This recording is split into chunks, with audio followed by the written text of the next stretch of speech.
है। सो ठाणे कर लो, बैठे कर लो, परे परे पलका पे कर लो, मन हर शरिया राम संभाल लो, हरि चरण में लाग, हरि चरण आप में उनके लाग। लाने का कहबो चाहे जो अब ई क्षेत्र में लोकगीत के क्षेत्र में वल्गैरिटी फैलाउत हैं और उस प्रकार के डबल मीनिंग गाना गाउत हैं, लोकगीत ले आउत हैं, तो उनके लाने आपको का कहबो है? आपको का कारण रहो है कि जो अन्य लोकगीत जो गायक हैं बे गाउत हैं, आप नहीं गाउत हो? मैं समझा हारी बलम खा कहिए के ना मानी, अरे बहन तुम्हारी गई थी देखो। तो हेलो भैया रो, राम राम नमस्कार, स्वागत है आप सभी को ज्ञान थोड़ा हटके में और हम आपके साथ संजय श्रीवास। भैया रो, आज आप लोगों को मिलवावे के लाने लाए हैं बुंदेलखंड के एक बुंदेली गायक जो कि अपने दशरथ हंसमुख जी, बहुत ही अच्छे बुंदेलखंडी लोकगीत और कहीं जाए बड़े बड़े मंचों पे गए हैं और उन्होंने अपने लोकगीत के सुरों को बिखेरो है और बुंदेलखंड में काफ़ी और कहीं जाए लोकप्रिय हैं। आप लोगों को उन्हीं से मिलवावे वाले हैं। तो दशरथ हंसमुख जी, आपको बहुत बहुत स्वागत है हमारे चैनल ज्ञान थोड़ा हटके में। बहुत बहुत धन्यवाद संजय भैया और आपकी पूरी टीम, ज्ञान थोड़ा हटके यूट्यूब चैनल की जो टीम है, बहुत बहुत धन्यवाद आप सभी को। भैया जैसे हमने आपको नाम तो संबोधित करके बताई था, है आप थोड़े हमारे दर्शक हैं उन्हें अपना परिचय दो, कहाँ से हैं आप? हमारा जन्म स्थान है छतरपुर जिला में, एक तहसील है राजनगर तहसील में हमारा ग्राम है जहां हमारा जन्म हुआ, जन्मभूमि हमारी विक्रमपुर के निवासी हैं हम। अच्छा, तो आप प्रॉपर वहीं के हैं, विक्रमपुर के? प्रॉपर विक्रमपुर के हैं। अच्छा, और अभी अपन बैठे हैं, आपकी जो अभी स्थान है कहाँ पर हैं? अभी आप अपन छतरपुर में हैं जैसे, तो आपका निवास यहाँ पर भी है? जन्मभूमि हमारी विक्रमपुर है, बाकी कर्मभूमि जो हमारा ज़िला है छतरपुर है, तो छतरपुर जिला कर्मभूमि बन गया है और करीब छतरपुर में हम निवास 30 वर्षों से हम छतरपुर में निवास कर रहे हैं। यही मकान है, यही निवास हो गया है। तो किस प्रकार से आपने अपने इस संगीत के क्षेत्र में अपनी शुरुआत करी? किस प्रकार से आपकी यात्रा शुरू भई क्षेत्र में? संगीत की शुरुआत ऐसी है कि संगीत जो होता है, संगीत परिवार से कोई ना कोई ऐसी सीख मिलत है। हम जब बहुत छोटे हुआ करते थे तो माता जी को हमने बहुत समय अभी देख लो, जब चक्की चलाई जाती थी, चक्कियाँ पीसी जाती थी, तो हमारी माता जी जिन्हें हम बाई कहते हैं, उन्हें हम गावो सुनो करते। पिताजी भी गावे को शौक़ रखते। अगर 4 लोगों के बीच में बैठ गए तो जो है बुंदेली ख्याल फाग वगैरह तमाम ऐसी बुंदेली विधाएं भी गाओ करते। तो वो हम सुनत हमें भी वो गावे को शौक़ भाव। और जब हमारा कक्षा 8वीं के लगभग की बात है, विक्रमपुर में जब हम पढ़ाई कर रहे थे, तो उस समय पे एक 15 अगस्त में कार्यक्रम भाव। 15 अगस्त में जब कार्यक्रम भाव तो होते पे हमारा 15 अगस्त में नाम लिखवा दोगे कि भैया आपको भी गाना है। उसके पहले हमने कभी नहीं गाया था, माइक पे पहली बार गाया था स्कूल में। और एक गीत उस समय पे रेडियो पे बहुत बजत, तो अब जी ने भी गाओ हो, लेकिन बहुत बजो तो बहुत अच्छा में गीत लगो, तो मंदोदरी और रावण प्रसंग, तो मैं समझा हारी बलम खां कही एक ना मानी। वो गीत जब हमने माइक पे गाओ तो जो हमारे गांव के लोग थे, हमारे सर लोग थे, उन्हें बहुत पसंद आओ, गांव के लोगों ने भी बहुत पसंद आओ। और तो उनसे सब ने उत्साह वर्धन करो, और जब उत्साह वर्धन करो तो फिर हमें भी लगो कि हमें गाँव चाहिए। तो बस उतन से धीरे धीरे हमें गावे की शौक़ भाई, और जहाँ जैसा मौका मिला तो गाँव में गाते रहते। तो भाई साहब कही जाए, जैसे आपने वो संगीत के बारे में बताई, चर्चा करी, तो 2-4 लाइनें हो जाएं किस प्रकार से वो संगीत रहा तो शुरुआती दौर में आप? जी, जब माइक पे हमने गाओ तो हमें एक ही लाइन याद है, आगे की तो लाइन याद नहीं है। वो गीत ऐसा होता तो, अरे मैं समझा हारी बलम खां कहिए के ना मानी, मैं समझा हारी बलम खां कहिए के ना मानी, अरे बहन तुम्हारी गई थी देखो, बहन तुम्हारी गई थी देखो, बन के चतुर सयानी, मैं समझा हारी बलम खां कहिए के ना मानी। रेडियो पे ये गाना सुना था हमने, जिसने भी गाया हो बहुत प्रिय लगा था। इस गाने से हमारी जीवन की शुरुआत थी, इन लाइनों से। तो भाई साहब जब आपने शुरुआत करी ये गाना हो लेके, और फिर ऊ के बाद आपने फिर हारमोनियम साथ में बजावो सीखो, और फिर उसके बाद और बड़े स्तर पे काम करो, फिर बड़े स्तर पे गायो। और जब आपको देखा थे हम यूट्यूब पे और लोगों ने भी देखो है आपको, तो कही जाए तो आप कहीं ना कहीं देशराज पटेरिया जो अपने सम्मानीय पूजनीय रहे हैं उनके साथ देखो है और आप उनके साथ नजर आए हैं, तो किस प्रकार से आप उनसे जुड़े हो? हमारी संगीत का सफ़र भैया, अगर हम इंटरव्यू बोलेंगे तो कम से कम 2 दिन भी कम पड़ जाएंगे। हम गांव से जब भी आए थे तो हम संगीत के मकसद से नहीं आए थे, हम एक पढ़ाई के लिए आए थे। गांव से हम एक पढ़ाई के लाने भेजो गो तो कि तुम्हें जाके पढ़ाई करने। बाकी जिला अस्पताल को जो मंदिर है, हमारे कोई रिलेटिव भारतीय थे तो हमने देख भी गए थे, उतने भजन कीर्तन हो रहे थे तो भजन कीर्तन में उतने हम बैठ गए और आबो जाबो हमारा लगातार 2-3 दिन रहो। जब 2-3 दिन रहो तो फिर होता है कि जो मंडली थी, मंडली वालन से पहचान हो गई, प्रेम स्नेह ऐसा मिलो कि मरीज तो छुट्टी करा के घर चले गए, लेकिन हम हमेशा के लाने होते से जुड़ गए। और वो टीम से हमारे हारमोनियम के गुरु अगर कही जाए तो पंडित श्री अमृतलाल शुक्ला जी हैं, जो आज सुंदरकांड वगैरह रामायण वगैरह करते हैं, उनके साथ में रहे। और हम ऐसे नहीं रहे, हम 2-2 3-3 दिन गायब रहे। पता चलो रामायण हो रही, सुंदरकांड हो रहे, भजन कीर्तन हो रहे, तो हम 3-3 4-4 दिन घर से गायब रहे। और कम से कम 2 साल हमने ऐसी संगत करी। 2 साल के बाद फिर उन्होंने हारमोनियम पे हाथ धरना सिखाया। धीरे धीरे हमने हारमोनियम सीखी। और हारमोनियम सीखने का मकसद ये नहीं था कि हमें कोई मंच मिल है आगे चल के कुछ वो हुए, बस ये तो कि सब हारमोनियम बजा के गाते हैं तो हम भी हारमोनियम बजा के गाएँ। फिर धीरे धीरे जब हारमोनियम बजा के गाने लगे तो फिर धीरे धीरे मंचन को भी शौक भाव, मंचन को शौक भाव। धीरे धीरे छतरपुर शहर में कलाकार के टच में आए, फिर संगतें करी।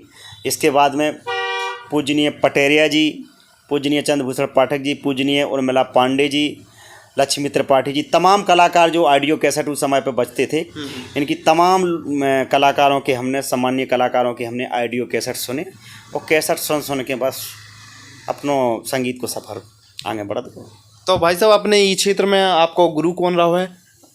गुरु हमारा सबसे पहले तो अगर मानो जाए तो गुरु माता पिता। दूसरी बात, हमने जो ऑडियो कैसेट सुनी हमने बताओ है, चंद्रभूषण पाठक जी की कैसेट हमने इतनी सुनी कि जब तक रीलें चलती थी उस समय पे ऑडियो कैसेट में, जब तक वो रीलन में जान रात थी तब तक हम कैसेट सुनते। तो दिन में कहा हम 10-10 मिनट सुन लेते। तो हमने पूजनीय पाठक जी की, उर्मिला पांडे जी की और लोकगीत सम्राट पूजनीय पटेरिया जी की हमने खूब कैसेट सुनी।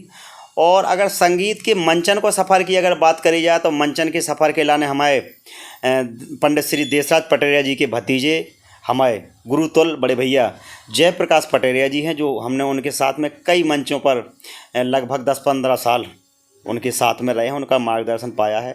मंचों के अनुभव लो, उनने खूब सिखाओ है, खूब गाओ है उनके संगे। तो धीरे धीरे मंच साझा करे और मंचन से अनुभव लो है आप सबको।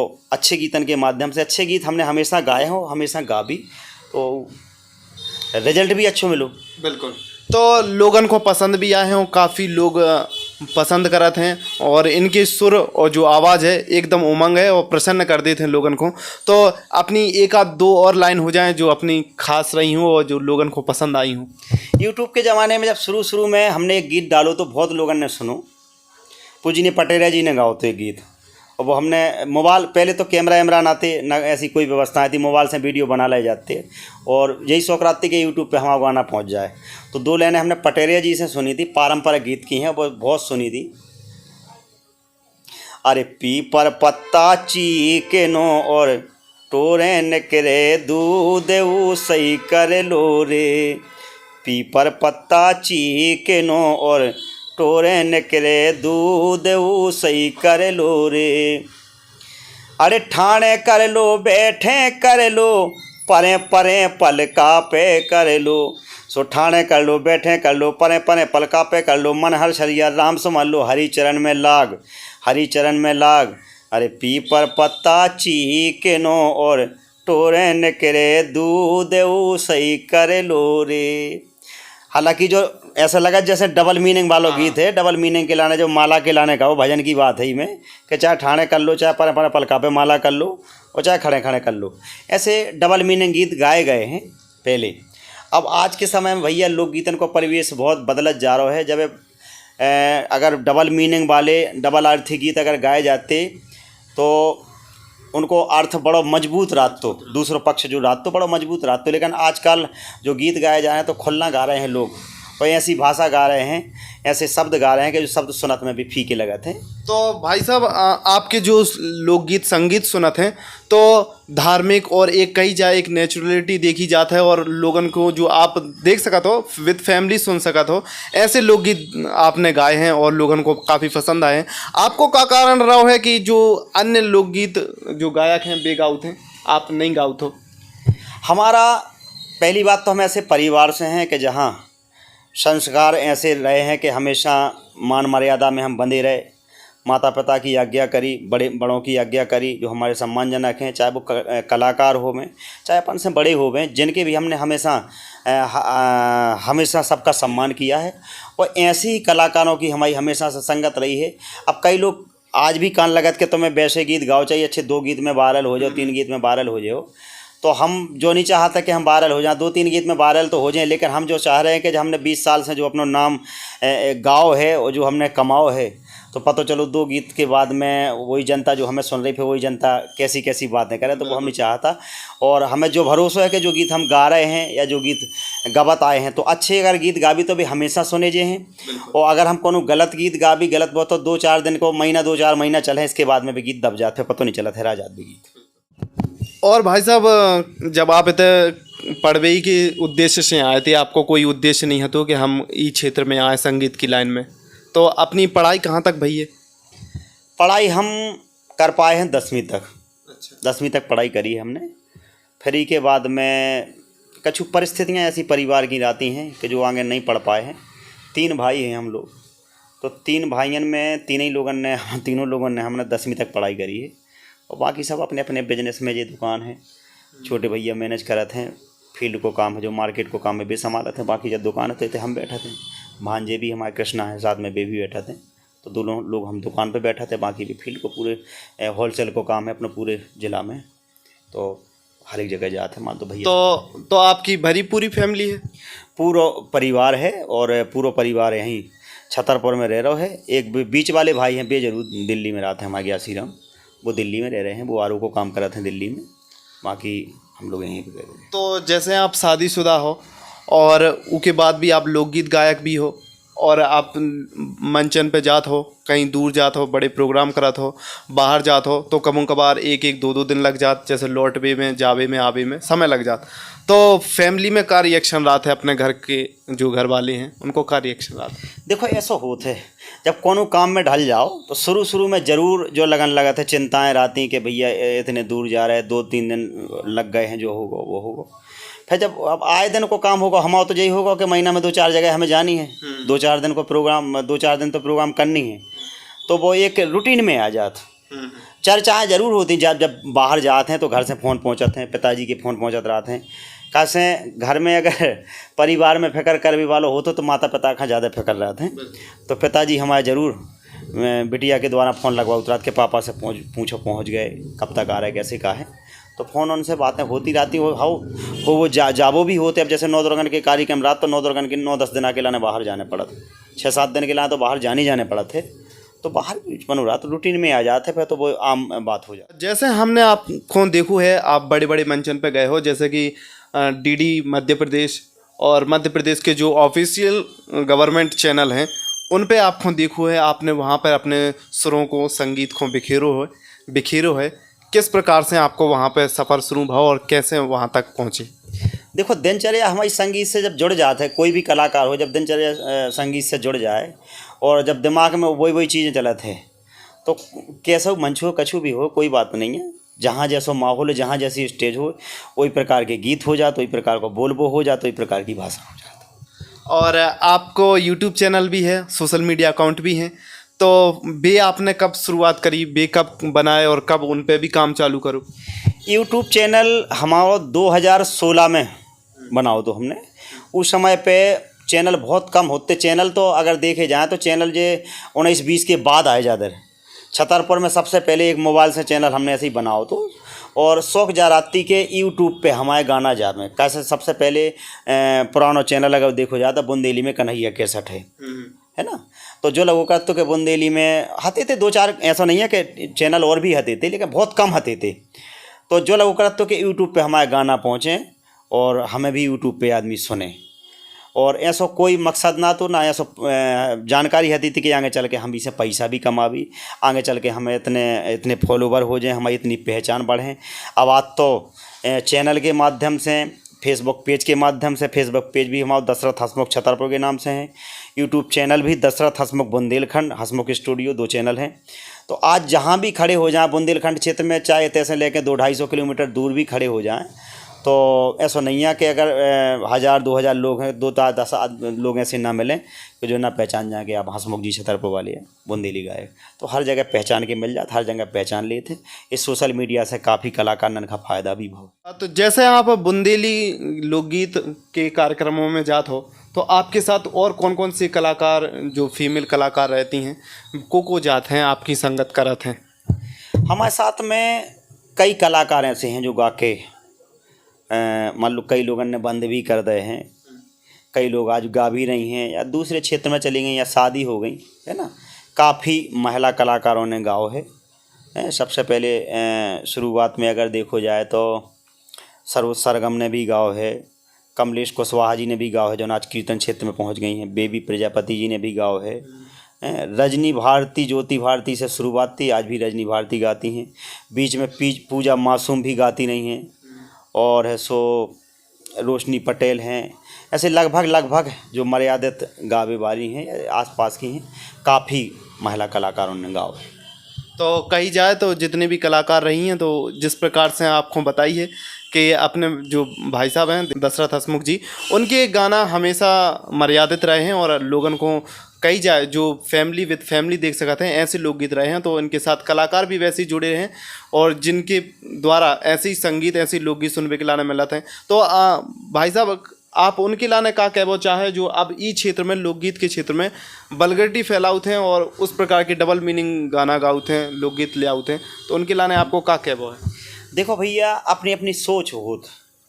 कई लोग जो गाते हैं कि हम सोचते हैं कि हम फेमस हो जाएं, है ना, 4 गीत गा के फेमस हो जाएं, लेकिन ऐसे फेमस होने से का मतलब? फेमस तो गीत तो वो भाव चाहिए कि जो अपने सदा बाहर बजते रहें। आज तो संगीत के दौरान कुछ ऐसी पंक्तियां, ऐसी लाइनें आ जाती हैं जो लोगों को विभोर कर देती हैं, और ऐसी कोई पंक्ति और ऐसी कोई लाइन एक हो जाए अपने लास्ट में इंटरव्यू की। जैसे विदाई गीत है, विदाई गीत में हमेशा मार्मिक चीज़ें निकलती हैं, है ना। जैसे बिटिया की सोच रात, अरे कच्ची ईंट बोले देरी न धरियो, जब बिटिया ना दैयो परदेस मुरे लाल। तो बेटा और बेटी प्राण होत मात पिता के, तो बाप ने सवाल कर दो कि बेटा ऐसा क्या कह रही, और रोन लगे बाप मताई। जब रोन लगे तो बिटिया बोली कि बाबुल के रोए से गंगा बहत है, मैया के रोए बेला ताल मोरे लाल। तो हंसमुख जी, जैसे आपसे को हो संपर्क करने किसी प्रोग्राम के दौरान या कोई फैमिली फंक्शन है, तो उन्हें आपको बुलाने हैं लोकगीत के लाने, तो किस प्रकार से आपसे संपर्क कर सकते हैं? संपर्क के लाने सबसे बढ़िया सुविधा तो होगी यूट्यूब पे फ़ोन नंबर भी रहा था। एक वीडियो पे ना हुआ, 2-4 वीडियो जब देखे जाएँ तो कोनो वीडियो पे फ़ोन नंबर रहा थे। फेसबुक पे भी कई जगह फ़ोन नंबर रहा थे। तो सबसे सुविधा यूट्यूब है। यूट्यूब के तो किस प्रकार के मंच करत हो आप, किस प्रकार के आपके लोकगीत रात हैं? अब वो तो करावे वाले के ऊपर है। चौक दस्टोन में भी कार्यक्रम होते, शादियन में भी कार्यक्रम होते, और मेला में भी कोई कार्यक्रम होते, या अन्नोत्सव जो भी अपनी खुशी है। अब आजकल तो कई लोग मान लो श्रद्धांजलि तौर पर 13 में भी प्रोग्राम कराते हैं। 2-4 प्रोग्राम हमने ऐसे भी करे कि 13 में श्रद्धांजलि के रूप में प्रोग्राम पाए हैं। तो वे श्रद्धांजलि के जो प्रोग्राम होते हैं वे चेतावनी भजन श्रद्धांजलि वो टाइप से हो जाते हैं। तो बिल्कुल भैया रहो, और आपके घर पे कोई फंक्शन हो, कोई प्रोग्राम हो, तो बिल्कुल हम हंसमुख जी से संपर्क कर सकत हो, बुला सकत हो, और इनके लोकगीत को आनंद ले सकत हो बिल्कुल डायरेक्टली लाइव।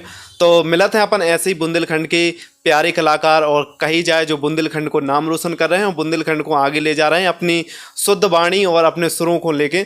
तो मिलत हैं इसी प्रकार के गौरवान्वित कलाकारों के संगे। तब तक के लाने जय हिंद, जय भारत, जय बुंदेलखंड। जय